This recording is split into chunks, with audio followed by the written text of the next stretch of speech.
Hello नमस्ते, welcome to back to my new blogs. आजको blog चाहिँ मेरो यो भेरी नगरपालिकाको यो पातेला भन्ने ठाउँबाट भइरहेको छ गाइज। अनि हजुरहरू कहाँ कहाँदेखि मेरो भिडियोलाई हेर्दै हुनुहुन्छ, साथ सपोर्ट दिनु होला गाइज।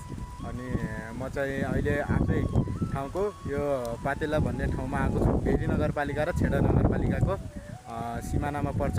म चाहिँ सिमानामा आएको छु।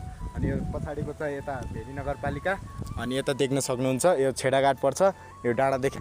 अनि मेरो भिडियो के कस्तो लाग्छ हजुरहरूले प्रतिक्रिया दिनु होला। अनि म हजुरहरूलाई तपाईँको भेरी नगरपालिका देखाउने छु। म अहिले भेरी नगरपालिकाको यो डाँडामा पातेला भन्ने डाँडामा आएको छु। अनि म चाहिँ यता छेडादेखि परे हजुरको मित्र। अनि मेरो भिडियो के कस्तो लाग्छ हजुरहरूले प्रतिक्रिया दिन नभुल्नु होला साथीहरू। अनि भिडियोलाई हेरेर पनि साथ सपोर्ट दिनु होला। अनि हजुरहरूले कहाँ कहाँदेखि मेरो भिडियो हेर्दै हुनुहुन्छ सबैजनाले भन्नु होला। मेरो भ्युजहरूले भेरी नगरपालिकाको भ्यूहरू कस्तो लाग्छ हजुरहरूले भन्नु होला है त। Let's go. पानीले हल्का च्यालेन्ज दियो गाइस, होइन पानी आएको रहेछ। त्यस कारणले हामी चाहिँ यता गोठ भेटाएर गोठमा आएको छौँ। हामी तिनजना साथीभाइ छौँ। अनि गाइस एकछिनमा तपाईँहरूलाई यो पुरै भ्यू देखाउने छु भेरी नगरपालिकाको।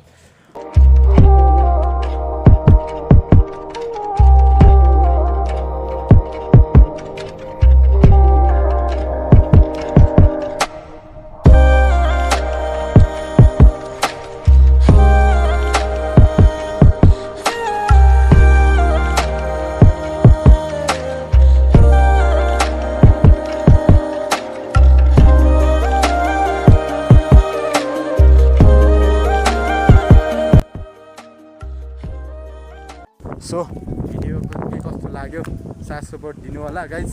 अनि अर्को चिज चाहिँ हजुरहरूलाई के देखाउनु छु भने पछि नि गाइज। अनि हामी चाहिँ यता तलतिर झऱ्यौँ, यता चाहिँ भेरी भयो। भेरीको सबैजनालाई बाई बाई गर्दै म चाहिँ आफ्नो ठाउँतिर लागेँ गाइज। अनि तपाईँहरूलाई म एउटा फल देखाउनु लागेको छु गाइज। एकछिन म त्यो ठाउँमा जानेवाला छु। हजुरहरूले भिडियोलाई अन्तिमसम्म हेर्नुभयो भने त्यो फल के हो भन्ने कुरा हजुरहरूले आफै थाहा पाउनुहुन्छ भिडियो हेरेर। अनि म त्यही ठाउँमा गएर आन्टी हुनुहुन्छ क्या अगाडि, त्यहीँबाट आएको। अहिले चाहिँ म यताको भ्यू देखाउनको लागि हामी तिनजना साथीभाइ आएको थियौँ यता भ्यू। हजुरहरूले भ्यू हेरेर पनि इन्जोय गर्नुभयो होला। अब अझै इन्जोय गर्न बाँकी छ साथीहरू, भिडियो अन्तिम भएको छैन, अझै छ। अनि हामी चाहिँ अहिले ठ्याक्कै यो भेरीको यता हामी छेडातर्फ निस्किसकेको छौँ। अनि त्यो फल हेर्नको लागि भिडियोलाई अन्तिमसम्म हेर्नु होला। नमस्ते आन्टी, आरामै हुनुहुन्छ? आरामै हुनु छ? ए कता यतै हुनु छ? हजुर म यता झाप्रादेखि हो। अनि पहिला बस्नुहुन्थ्यो अङ्कल।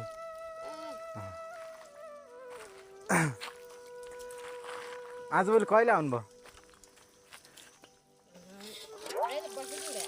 ए अरू त ठिकै हुनुहुन्छ? अङ्कल कता आउनुभयो?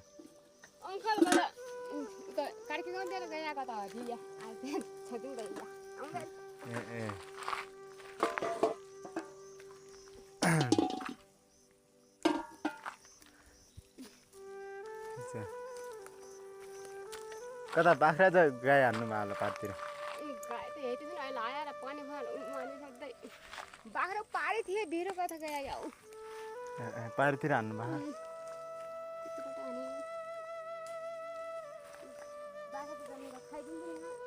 ए के लगाइहाल्नु भयो मकै?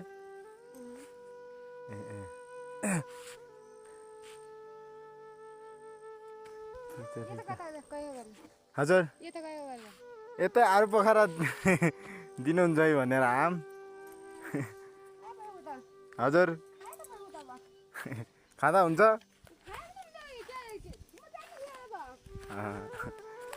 ठिक छ ठिक छ।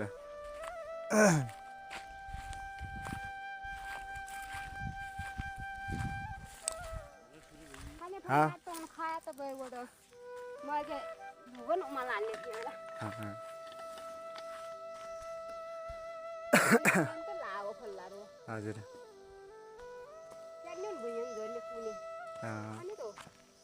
यसो लेकतिर आम खाने छैन भने त्यो तल्लो घरमा आएको थियौँ।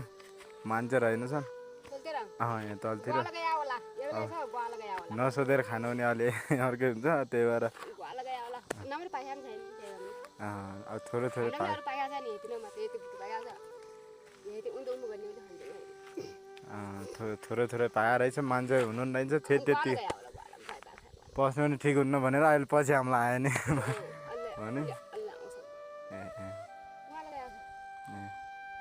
गुवा लगाउँछ म पनि गुवा लगाउँछु म अहिले त्यो गाईको पत्ता यति बस्यो बाख्रा ऊ त्यहाँ गया हन ऊ माथितिरै ए ए गाई यता आउने बेलुकी अन्य हुन्छ अनि बाख्रा जान्छ आज यता गयो गाएर आउने अहिले आइया त्यो भने बाख्रा छोरी फाली ल्याएर पहिले ऊ माथि गयो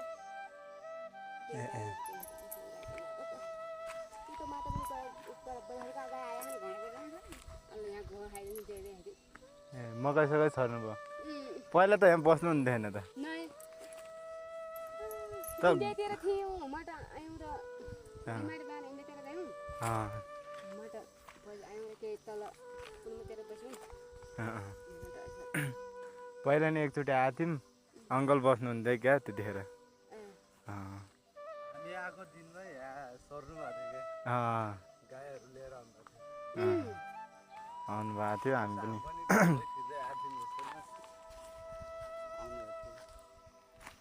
सो गाइज हामीले चाहिँ आन्टीसँग पर्मिसन पनि लगिसक्यौँ खाम कि नखाम भनेको थियौँ अनि खाने भन्नुभयो एकदम उहाँलाई थ्याङ्क यू भन्न चाहन्छु किनकि हामीलाई खानु दिनुभएको छ त्यो टाढाबाट आएको छौँ के फल हो भन्ने कुरो हजुरहरूले एकछिनको बाटोमा थाहा पाउनुहुन्छ अनि यता देख्न सक्नुहुन्छ यो चाहिँ के फल हो देख्न सक्नुहुन्छ हजुरहरू भन्नु त अनि यता चाहिँ मकै छडेको रहेछ यता ओखर रहेछ अनि यो चाहिँ आन्टीको घर आन्टीलाई एकदम धन्यवाद दिन चाहन्छु हामीलाई चाहिँ यस्तो मिठो फल खुवाउनु भएको छ होइन उहाँलाई थ्याङ्क यू भन्न चाहन्छु अनि सो गाइज यही फल हो हजुरहरू हेर्नु होला गाइज म अझ नजिक गएर देखाउने छु अनि यता चाहिँ टिमुर रहेछ टिमुर पनि दामी छ ल फाइनली गाइज अगाडि मैले भनेको थिएँ तपाईँहरूलाई देखाउने भन्ने फल चाहिँ यो अनि यो चाहिँ आरु पोखरा गाइज यो चाहिँ सिधै जाजरकोटदेखि हो आरु पोखरा यसरी फलेको छ हेर्नु होला यस्तो दामी छ गाइज दामी छ भगवान् के हो यसरी फलेको अनि हेर्नु त तपाईँहरू ठाउँतिर पाइन्छ कि नै कमेन्ट गर्नु होला अनि हामी चाहिँ तिनजना साथीभाइ आइसकेको छौँ अनि खानेछौँ के कस्तो रहेछ टेस्ट पनि गर्नेछौँ सो म चाहिँ अहिले रुखमै चढेँ है त गाइज देख्न सक्नुहुन्छ रुखमै चढेँ है त अनि केटाहरू यता टिप्न लागेको छ म चाहिँ फेरि रुखमै चढ्ने बानी छ रुखमै चढिहालेँ है त ल हेर्नु त यस्तो गरी फलेछ यो के हो यस्तो अलिअलि काँचो छ है त पुरो नै पाकेको छैन अनि थोरै थोरै पाकेको छ अनि अब भिडियोलाई नि यहीँ अन्तिम गर्छु गाइज अब पानीले पनि एकदम पानी पर्ला जस्तो भइरहेको छ अब म चाहिँ हल्का टिपेर अनि खाएर पनि निस्किनु पर्छ गाइज अनि भिडियोलाई के कस्तो लाग्यो हजुरहरूले प्रतिक्रिया दिनु होला माया गर्नु होला अझै हजुरहरूलाई यस्तो भिडियोहरू देखाउने छु अनि साथ सपोर्ट गर्नु होला अनि हजुरको सन्दीप काजी अहिले यही भिडियोबाट अन्तिम हुन चाहन्छ अनि फेरि हामी चाहिँ अर्को भ्लगमा भेट्नेछौँ गाइज अहिलेलाई यहीँ अन्तिम हुन्छु हस् त बाई बाई गाइज